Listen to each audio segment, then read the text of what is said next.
విద్యార్థులు మాదక ద్రవ్యాలకు మత్తు పదార్థాలకు దూరంగా ఉండి ముందుకు సాగాలని రాష్ట్ర సాంకేతిక విద్య కమిషనర్ శ్రీ దేవసేన అన్నారు. హైదరాబాద్ బాచ్పల్లిలోని కెనడీ హై గ్లోబల్ స్కూల్లో నిర్వహించిన 20వ వార్షికోత్సవ వేడుకలకు ఆమె ముఖ్య అతిథిగా హాజరయ్యారు. ఉత్తమ ప్రతిభ కనబరిచిన విద్యార్థులకు జ్ఞాపికలు అందించారు. విద్యార్థి దశ చాలా గొప్పదని, జీవితంలో చదువుతో పాటు వ్యక్తిత్వం ప్రధానమని శ్రీ దేవసేన అన్నారు. క్రమశిక్షణే ధ్యేయంగా పాఠశాలలు ముందుకు సాగాలన్నారు. విద్యార్థులను భావి భారత పౌరులుగా తీర్చిదిద్దడమే తమ లక్ష్యమని పాఠశాల మేనేజింగ్ డైరెక్టర్ కృపాకర్ రెడ్డి అన్నారు. ఈ సందర్భంగా వార్షికోత్సవంలో ఏర్పాటు చేసిన సాంస్కృతిక కార్యక్రమాలందరినీ అలరించాయి. There are so many such things happening. I don't have to tell you. You are all reading newspapers.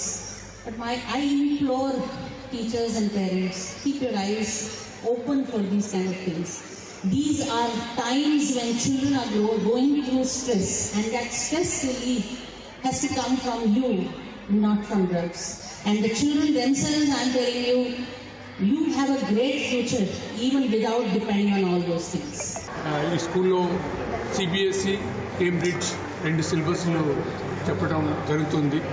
And చదువుతో పాటు మేము గేమ్స్ కూడా అంతే ఇంపార్టెన్స్ ఇస్తుంటాం.